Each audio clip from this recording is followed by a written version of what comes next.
supporters, which it was in the 70s and 80s, where everybody with a scarf, hat, anything would just have pitched battles. Now it's run more along military lines.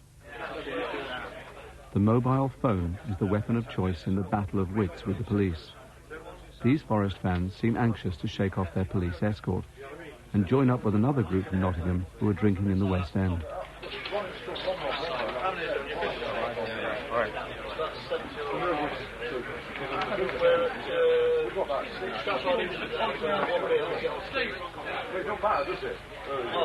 You need a pub, we'll come to you. We've got to get out of here before we get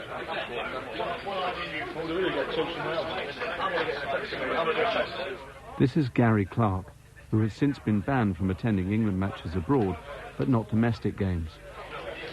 There's 2 months out like Common Garden. The old building The garden. They have singularly failed to shake off the police and are heading towards South London. My concern at the moment is if the there's Millwall up at Surrey Quays. Yeah. If they jump on, there's a couple of pubs they're using there, but they're right outside the tube station. If they stay on at London Bridge, then they'll go to Canada Water and then Surrey Quays. Yeah. If they go straight past London Bridge, I'll let you know. The police can't force the fans to go anywhere. All they can do is follow, watch, and wait. We are hoping that they get off here at London Bridge. There's no Millwall supporters at London Bridge at the moment, so we're hoping they get off here and go to the ground. Or go for a drink, obviously, if that's what they want to do.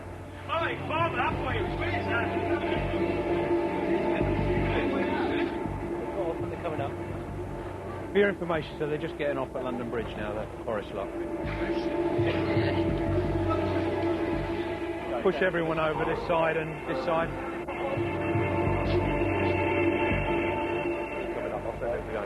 Yeah, fine. It's 2 complete cars there. Yeah, I think so.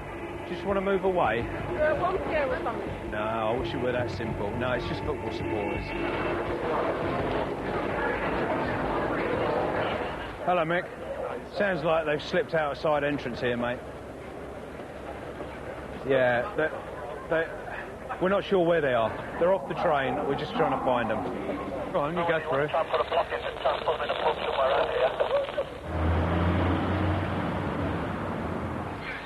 They haven't gone far.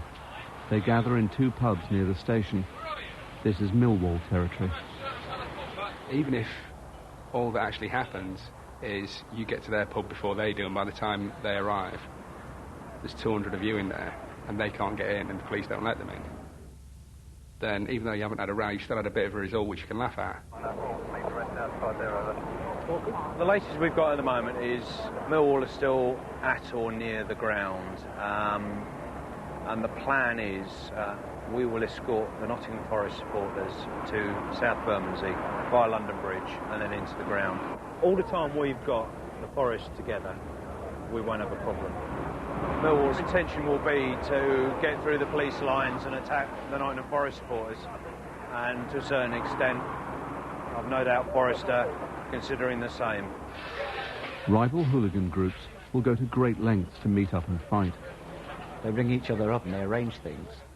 They even talk to each other and signal each other across football grounds. You can see one hooligan leader in a football ground one side, another the other side, and then you'll look again and see them sat together. Inside the Forest pub, Gary Clark seems to be reporting his contacts with Millwall supporters to his fellow Forest fans.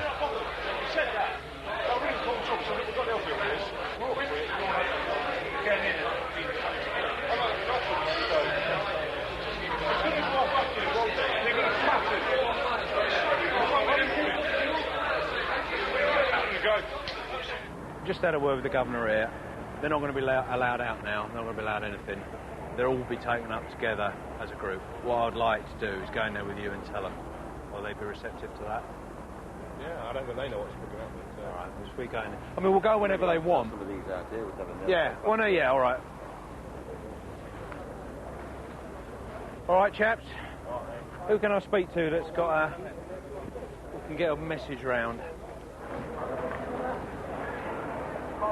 The Forest fans are taken with a massive police escort back to London Bridge for the short hop to South Bermondsey Station.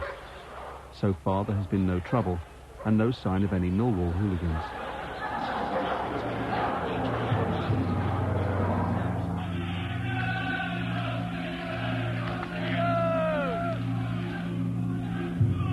It's only a quarter of a mile from the station to the ground.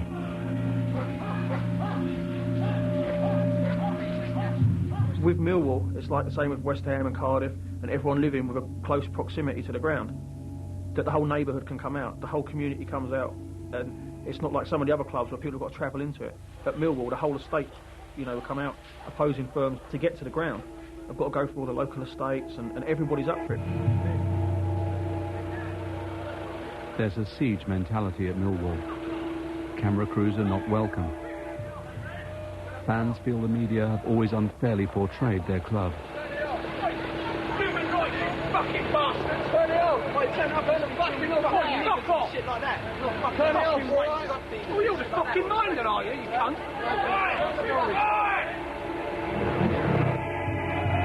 Millwall Football Club declined to cooperate with this programme, and we were not allowed to film in the stadium.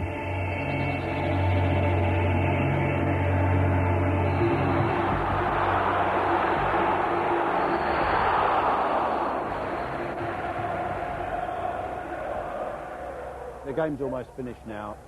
From over this side, the Forest supporters will come out. What we're going to do, because it's been quite tense in there during the game, we'll be holding them back for a few minutes until let all the Millwall supporters out. They will go out that way, out onto the main road behind you and away. We will then clear the main road and take the Nottingham Forest supporters down to the station. 10 minutes before the final whistle, Millwall are losing 3-2. A group of Millwall fans have left early and are gathering near where the away supporters will exit the stadium. But in the last minute, Millwall equalised.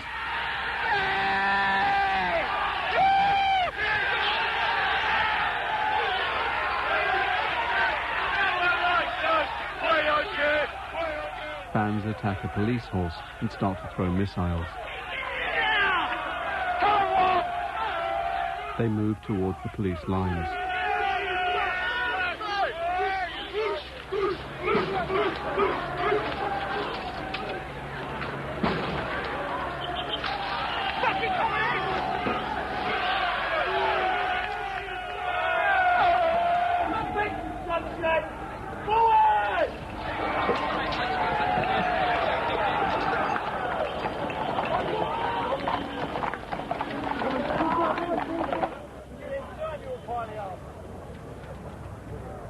Video evidence is useful for making arrests.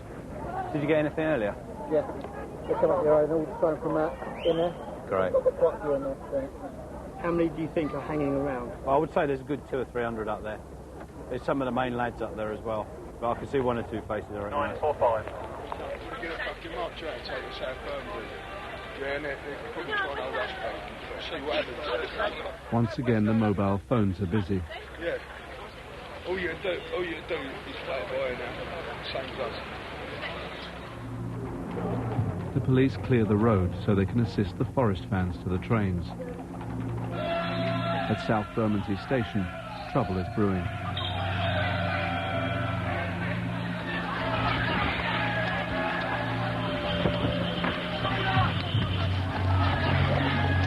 As police clear the area, missiles begin to fly.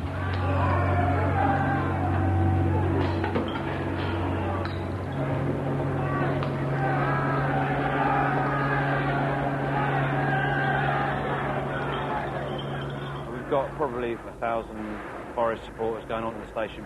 And behind me we've got several hundred Millwall supporters intent on throwing bricks and bottles at them. It was a good game apparently. As you saw, we cleared the road. For some reason they just started throwing bricks and bottles at us. And I have no idea why it happens. Come on, Millwall! Let's run! We're Millwall! As the Forest fans get onto the station platform, the Millwall hooligans try to break through and attack them. Bronze 2 in your 99. You watching the pictures? got a group of about 15 around that gate, giving it a good old go, trying to break through it.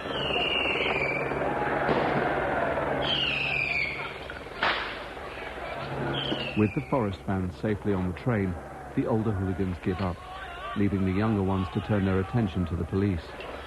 You received, we're looking at that now, we've got groups running around in the road under the bridge, and another group standing on the corner by the pub, over. They are encouraged with an old terrorist song glorifying the small-time crook Harry Roberts, who murdered 3 policemen.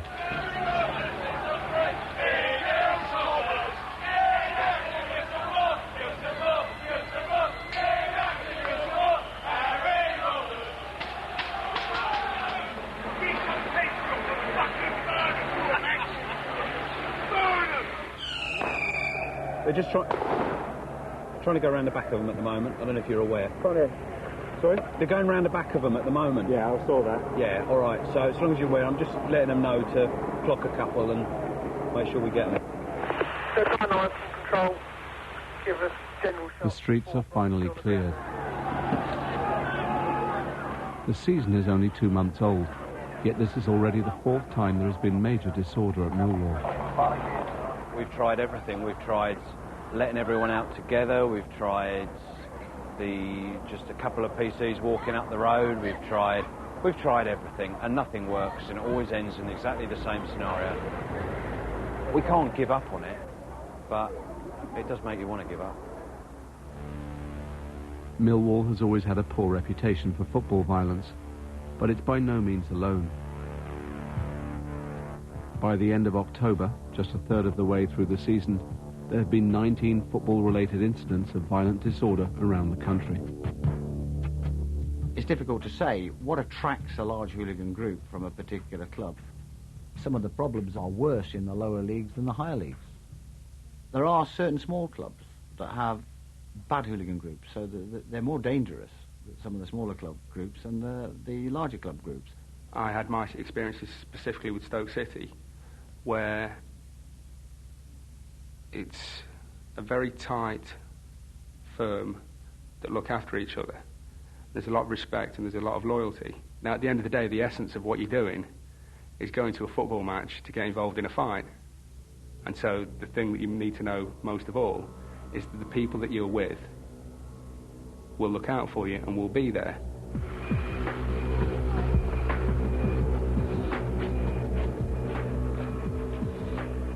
The First Division derby between Walsall and Wolves.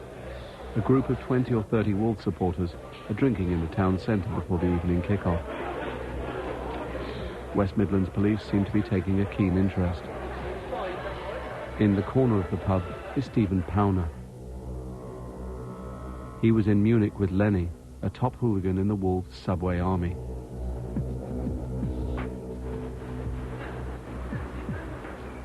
Quarter of an hour before kick-off, and small groups of Walsall and Wolves fans are roaming the streets.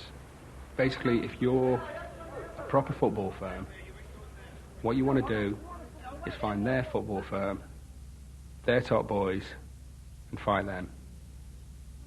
No interest in punching somebody that's walking down the road with a rattle and a rosette on. All you're interested in is finding the people that are the same as you, that are there for the same reason, and going toe-to-toe with them.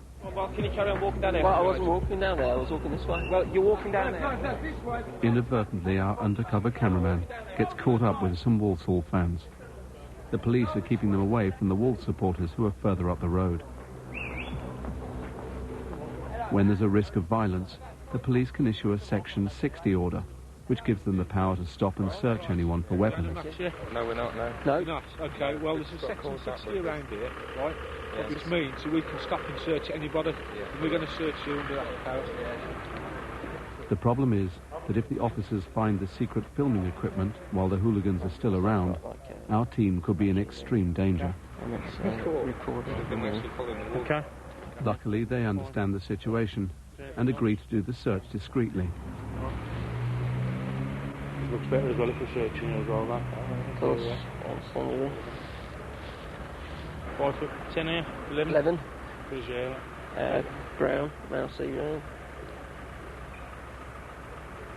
Okay, this is your copy of the search form. Okay, but it's got your details on there. The reason why you've been stopped. Okay, and my details on the bottom. Okay, right. thank you very much. Enjoy the rest of your evening. Cheers. Okay. Thank you, goodbye. The game has now started, but still there are small groups wandering the streets. You know, the most violent things are when you get little groups of like half a dozen of each team just bump into each other. They're the ones that get the right nasty things rather than the big, you know, hundreds and hundreds where the police are there, and you do get that fear because anything can happen. You know what you've got to say now then, big man? You're right. You know what you've got to say? You come out with them lot there from that... Where'd you spot? It's Lenny and the Wolves firm.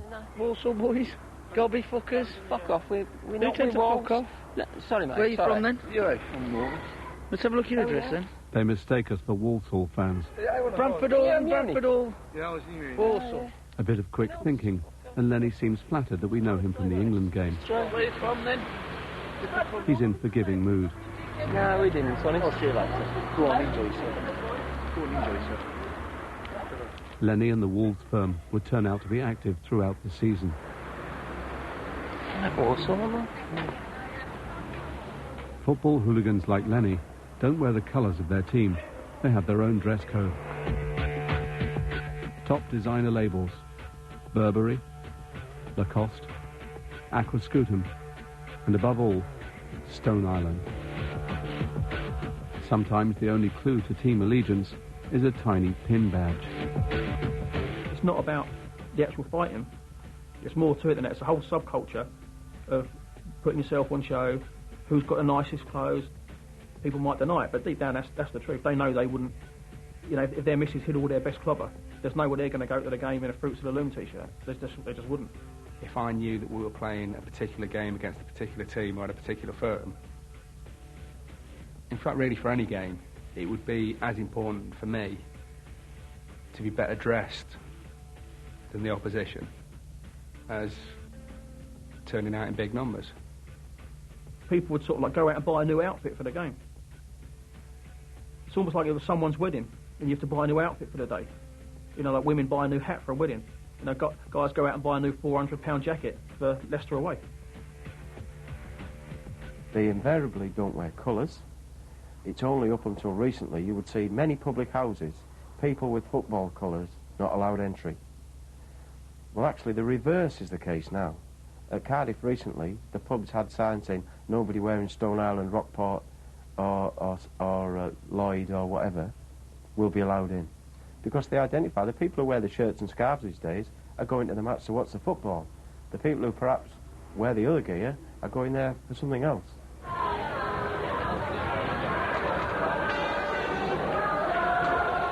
It's England versus Greece. England need at least a draw to qualify for the World Cup.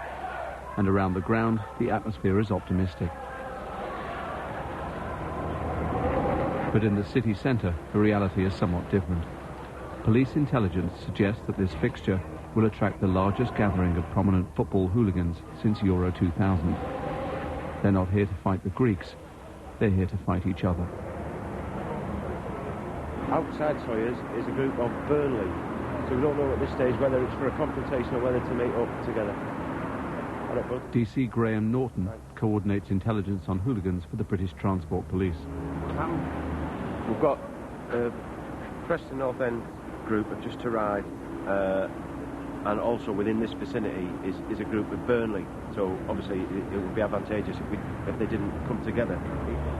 We've got people from Manchester United, we've got Oldham, we've got Stoke City, we've got Huddersfield Town, we've got Shrewsbury. They're all people we thought would be here. They're known to a lot of our officers.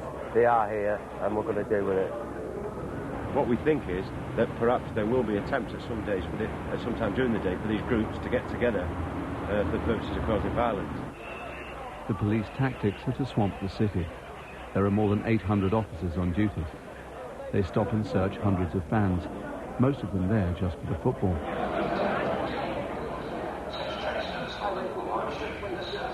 Excuse me, mate. Can I have a word? Yes, sure. You'll probably be aware that, because there normally is when there's an England match, there's a Section 60 in place. Have you got a ticket for the game? I have, yeah. Yeah, can I just have a look? Yeah. Which team do you support? Me, Preston. Okay, mate. Thanks for this. This supporter has no history of causing trouble, but the intelligence is still useful. Shaking like a leaf, huh? Is he? I mean, the other lads, I didn't know the other group. I presume they're all Carnforth lads. He's a Carnforth lad, but he said he's with 8 from Carnforth and Barrow. Yeah. Why'd you go for him? When I walked onto the concourse and stood straight, he took a diversion so that he didn't have to walk past me. So I thought, well, let's have a look. So we were being all passed into the system and monitored in the city. The police tactics aren't popular among law-abiding fans. I watch England everywhere, Munich, everywhere. And it doesn't matter what country you go in Europe, go anywhere in the world, and I don't take your liberties away. It's ridiculous. I mean, the security you've got here, I mean, it's England, Greece. I mean, it's not even like a category, I mean, you know, it's not Germany. I mean, why all the hassle? I mean, why? That is to take away of your liberty. That's ridiculous. I mean, it's a game of football after all.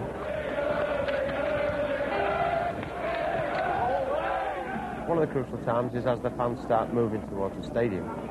Then we could have a scenario dealing with what is left behind in the city who haven't got tickets for the game but are then intent on watching it on the TV, or if they have other motives. In the city centre, police are suspicious of any large groups who haven't gone to the game, like these supporters from the Midlands. They are summarily rounded up and escorted to the station.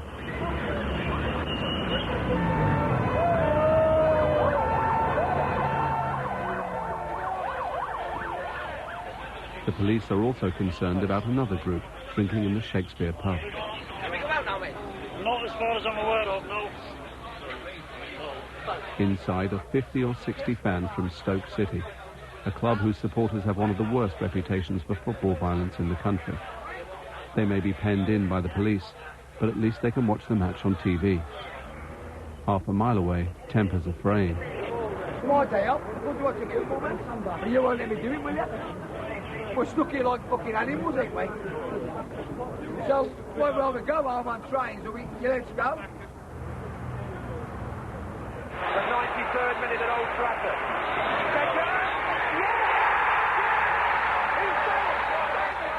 Beckham's last-minute free kick means England have qualified for the World Cup. With the game now over, the Stoke fans want to leave the Shakespeare. The police won't let them. Stoke resort to a favourite tactic.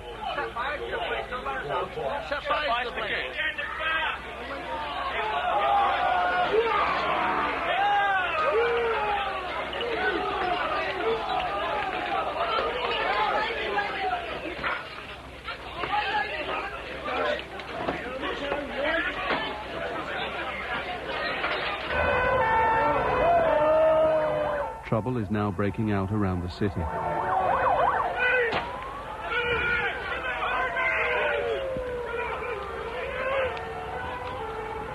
At another pub, Sheffield United hooligans have attacked the Oldham hooligan firm. Other clashes that evening involved Manchester United, Stoke City and Manchester City. In effect, it is England hooligans versus England hooligans. The Northwest groups of hooligans were quite prominent throughout the day, as well as hooligan groups in the Midlands and London. So all the intelligence that suggested the possibility of trouble was in fact correct. So that, you know, from the level of policing to the outsider looking in was exceptionally large. It was probably just about proportionate to deal with the problem we had. The British Transport Police alone will have spent £10 million policing football this season, and forces around the country at least 50 million more. Only a small proportion is paid for by football clubs. It costs an absolute fortune, and the police resources that's put into it is enormous. The whole of the policing operation around a football ground, with the exception of the odd traffic point, was all about monitoring hooligans. Nothing else. Stopping hooligan groups getting together and having a fight. That's where all the resources go.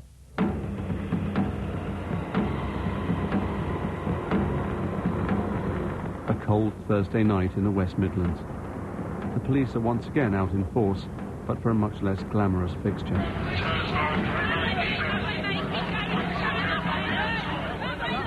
The local rivalry between West Bromwich Albion, known as the Baggies, and Wolves is even more intense as the two clubs battle for promotion to the Premiership. get us underway, and we're off and running for this 148th derby meeting between the two teams. Sigurdsson heads it away. McInnes helps it on. Kennedy gets there. The game ends in a 1-1 draw. There have already been minor clashes between rival fans.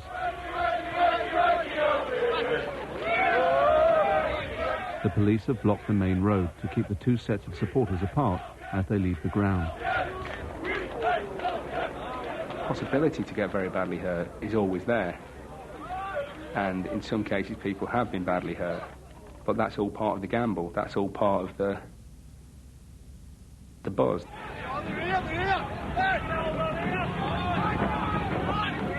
As the police try to hold back the Albion fans, we hear a voice we recognise.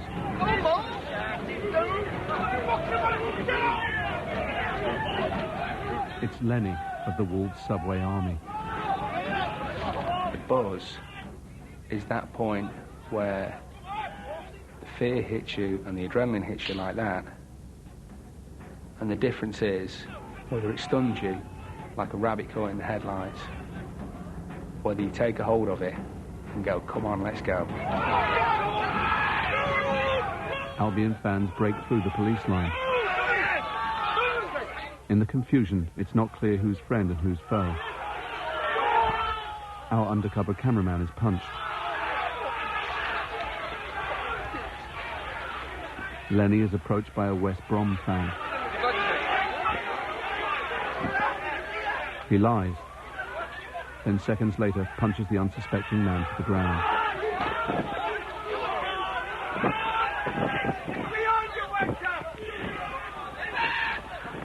The police draw batons to break up the rival fans.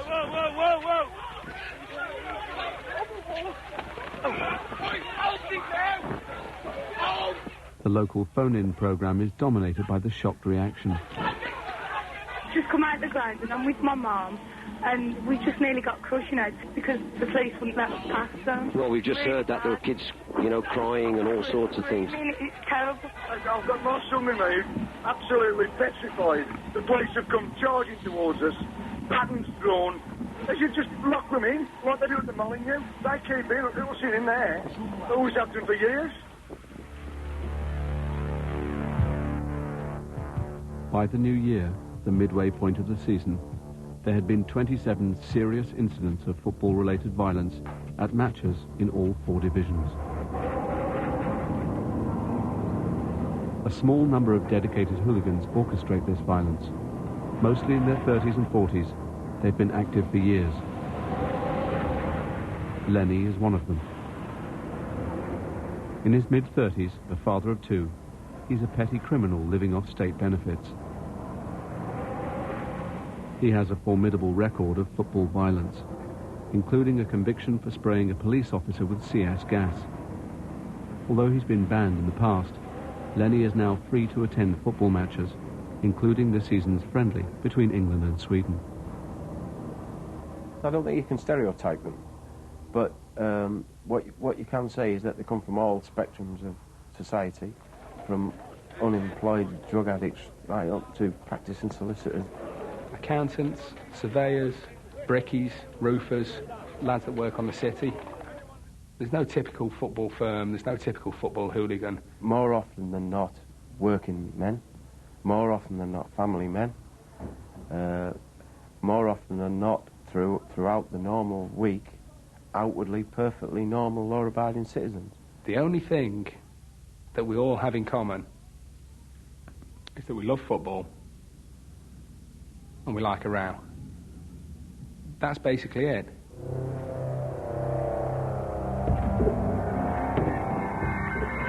Millwall versus Portsmouth in the First Division. 2 clubs with significant hooligan firms.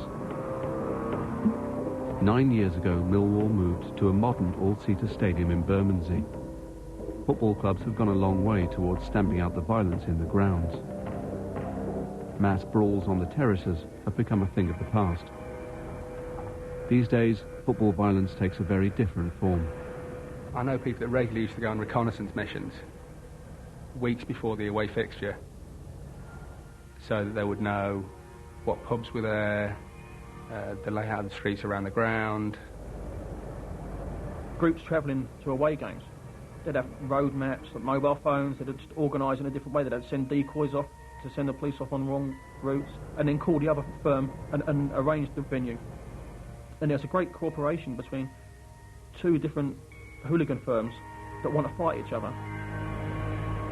And often the chosen venue is nowhere near the stadium. By 5 o'clock, the Portsmouth hooligans were in a pub near Waterloo Station, 3 miles from Millwall's ground.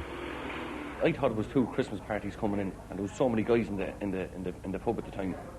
So I started asking a few guys, are you from the Christmas party, or who are you? And they said Portsmouth.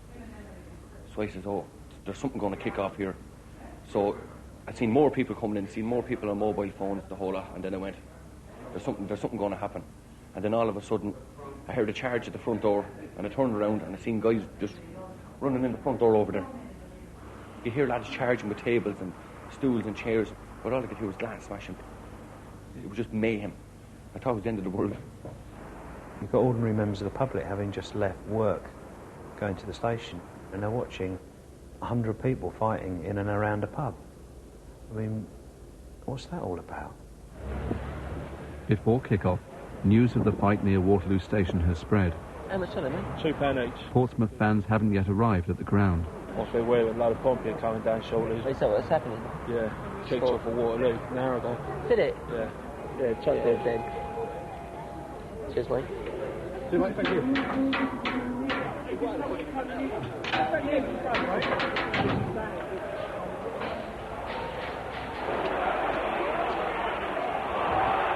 The lower west stand at the Den, where many of the Millwall hooligans sit.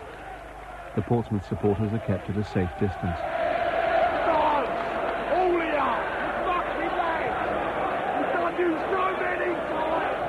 There can be a very hostile atmosphere, but I don't think that's unique to Millwall. That is football to a certain extent. You can get a great atmosphere down there when the team are playing well, but people have to appreciate that there is a boundary which they shouldn't cross.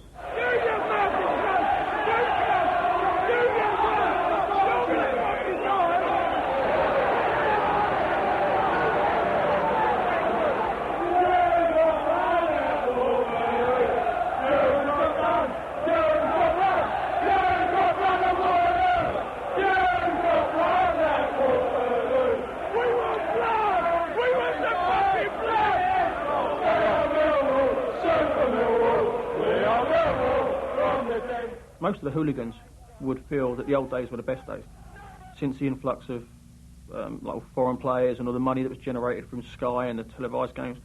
It's a whole new breed of football fan that's been introduced to the game. I mean, the corporate people, families.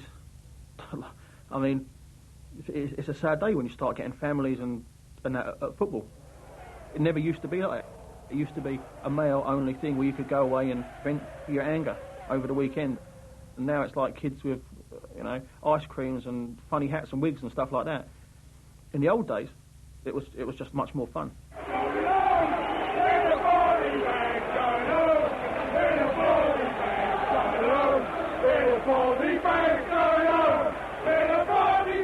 I think the reason you get some of these big firms with the perceived smaller clubs are because they haven't attained success to the level where outside money comes in and corporate investment comes in and ruins the club.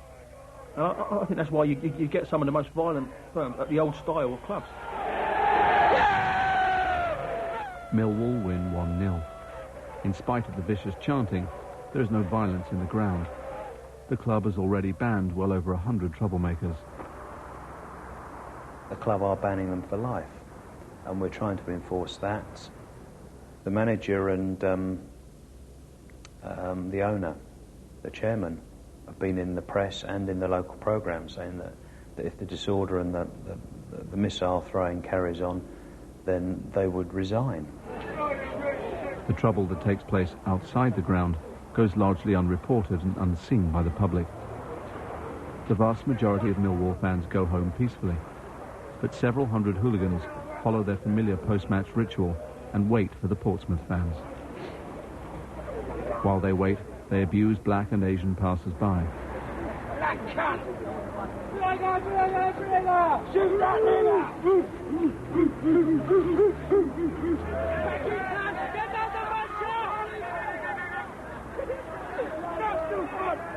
Around the corner they find another target.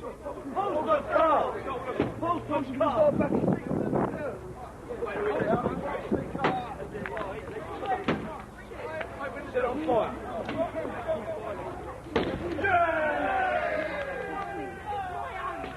There's that wrong with a lot of you. You ain't no football supporters, you're fucking animals. You don't support. Look, they're taking people's cars in. People's cars in. They're Millwall supporters' cars, aren't you kidding?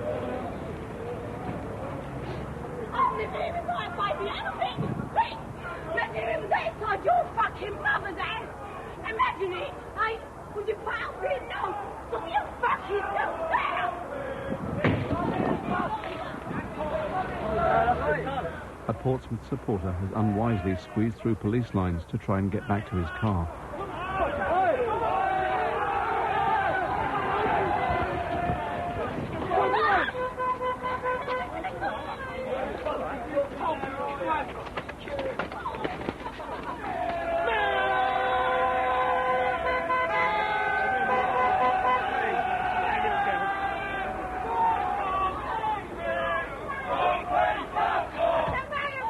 The man was rescued by passers-by and, as far as we know, suffered no serious injury and got home safely.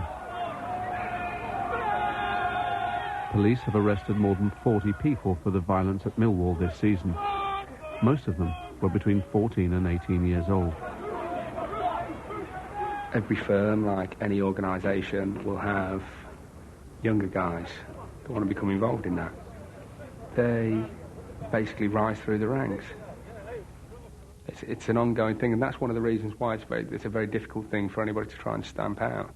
Ultimately, you need to arrest the ringleaders and the foot soldiers as well. You need to get in there and get evidence against the people that were organising it, and that could be done reasonably easily.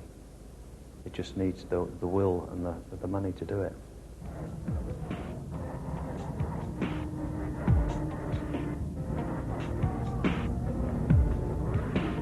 England have already qualified for the World Cup, so it's time for another friendly, this time against the Dutch. At English ports and airports, a major operation has been launched to prevent the hooligans from travelling. Apart from a few minor incidents, most of the fans seem intent on enjoying the pleasures of Amsterdam.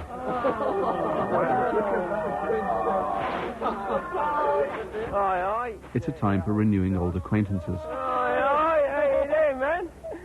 It's Carl from Birmingham. Yeah, very good, man. He threw bottles at the police before the England-Germany game in Munich.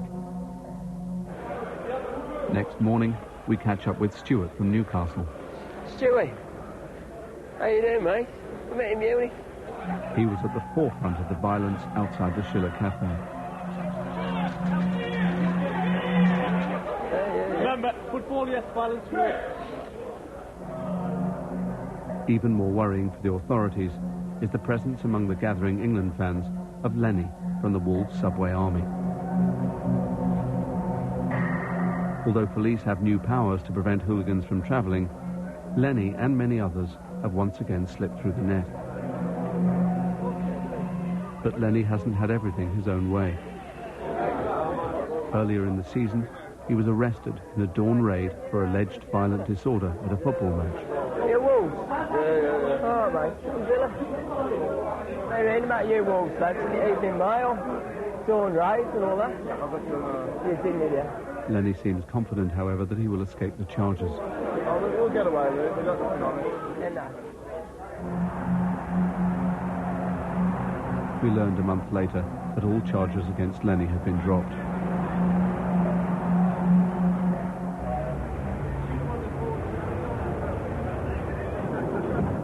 The football season is nearing its end, and Millwall are still chasing promotion to the Premiership. It's been a long year for Neil McPherson. Millwall's visitors today are Wolves. Among the 4,000 travelling fans, This coach attracts particular attention.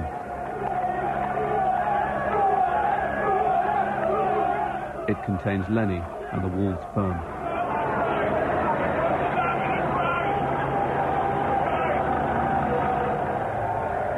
At the last meeting between the sides, 2 of the Wolves firm was stabbed by Millwall hooligans. Today, more than 300 officers are on duty, the biggest police presence of the entire season.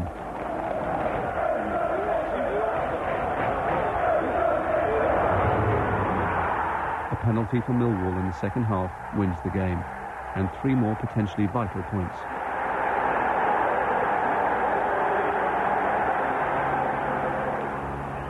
The sheer numbers of police prevents any clashes between Millwall and Wolves hooligans. So instead, with depressing predictability, some Millwall supporters attempt to attack the away fans as they're taken to the station.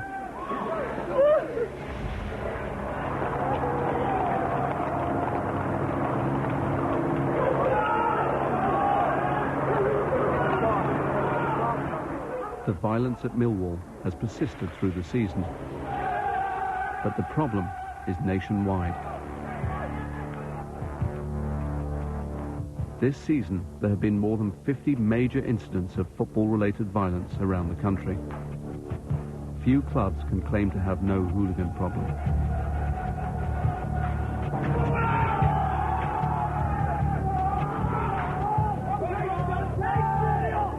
People who deal with football all the time are well aware that every single week there are many violent incidents attributed to football fans. So anyone who thinks that football violence is not alive and flourishing are living with a myth, I'm afraid.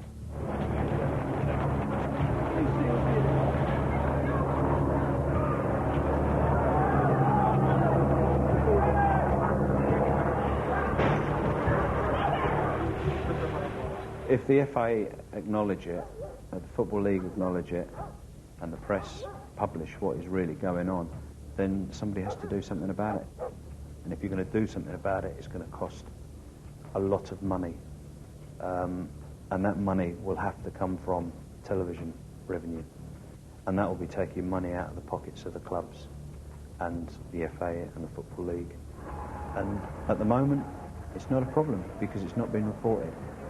And they're getting away with it week in, week out. But we don't have the resources to actually do anything other than just keep a lid on it.